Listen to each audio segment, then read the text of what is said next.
Well, a little Saturday maintenance today. Did a clutch and clutch drum replacement along with sprocket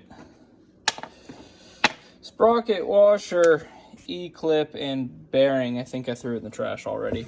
Anyhow, a really underrated or undervalued piece of maintenance you can do on any saw, especially these your modified saws, and I think especially in these 462s, 500Is. For the amount of power that these things are putting out, the 500s, modified, their clutch and drum is kind of small. I feel this saw would do better with a 660 or a 661 sized clutch and drum, because oftentimes you can just overpower it with this thing. I'm able to kind of overpower the clutch with this saw here. Granted, it is a highly modified saw, but you can do it. So I got this saw secondhand, and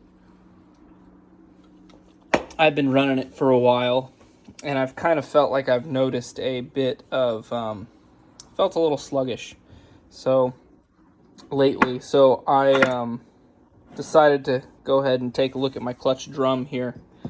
So I pulled her open, and I don't know if you can see that, but inside there's quite the groove.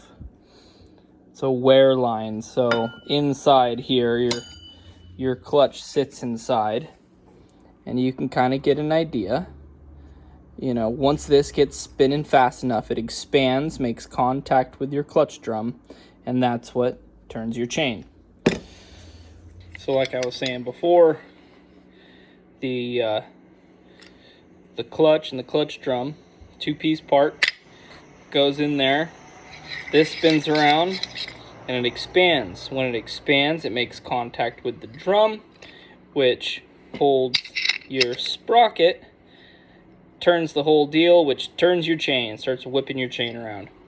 So like I was saying, with these 500Is, I think it'd be a better design if it came with a larger drum, larger clutch. Let me see if I have an example. So here we go.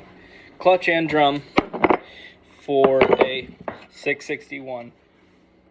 It may even be a 660. I'm not sure. Either way, same size. So there's an immediate different size. 660 or the 500i fits right up inside the 661. And same thing with the clutch. You can see the 661 is a bit bigger. Now it's heavier, and you would probably lose some of that high speed throttle response, wham, wham, wham, just how zippy it is. You'll probably lose out on some of that because it has more mass to get turning and get momentum. But like I said, that should also help with your torque, or your top end torque, really, because you've now accumulated all this potential energy, and that potential energy is harder to stop once you start putting load on it. So anyway, getting back to the deal here, underrated piece of maintenance you can do with these saws. Like I was pointing out before, you can kind of see the wear line here.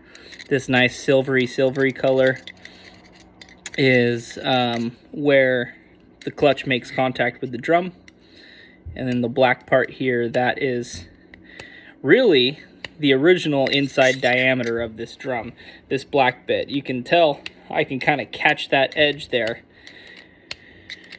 with the with my little tuning driver here, and that just tells me that there is a nice wear ring. Now, obviously these are wear parts.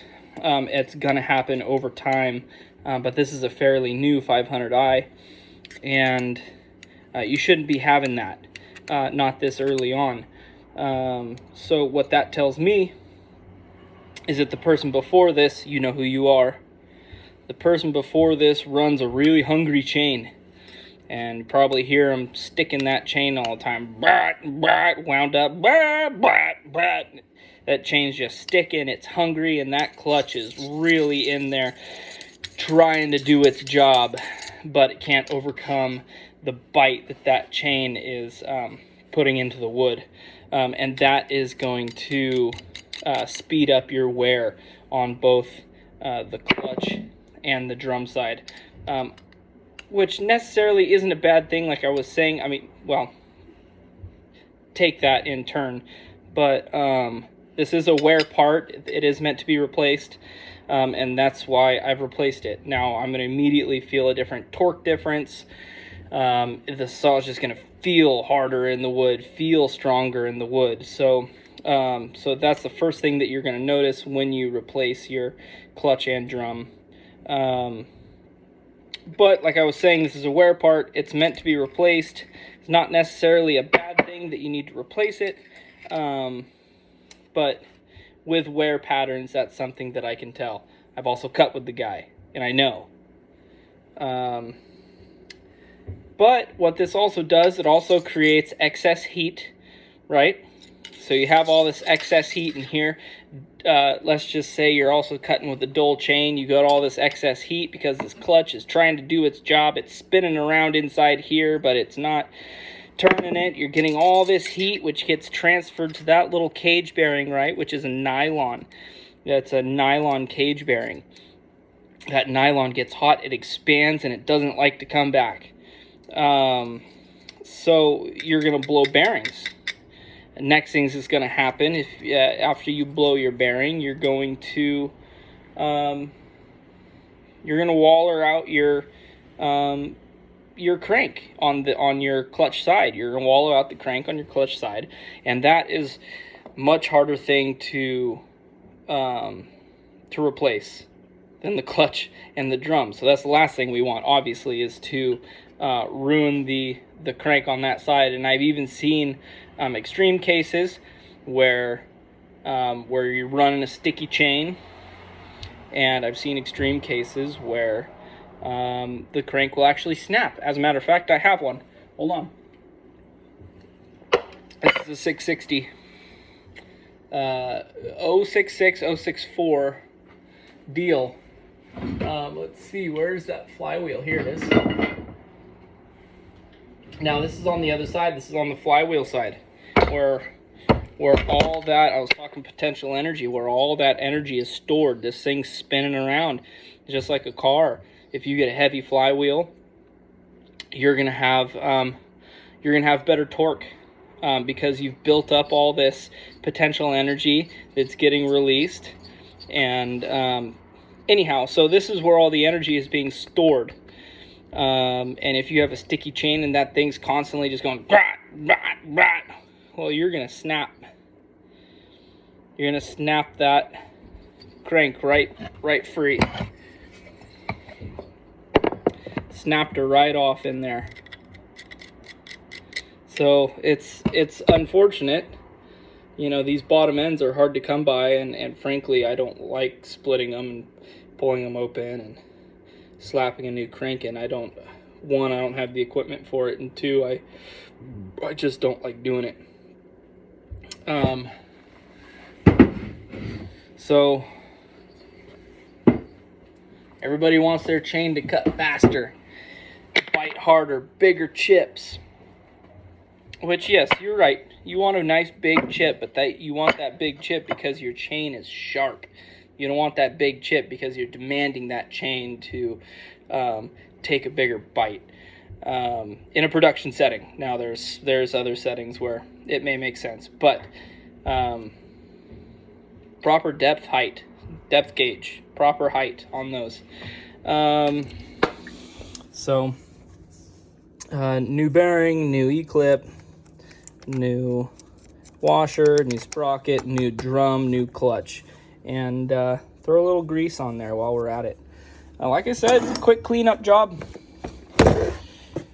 Quick cleanup deal. I don't do a whole lot. I just blow it out and make sure everything looks right and replace what needs to be replaced and shout out who I need to shout out. That's the shop. Their stickers are dope. And a little bit of Rogue. Pretty good stuff.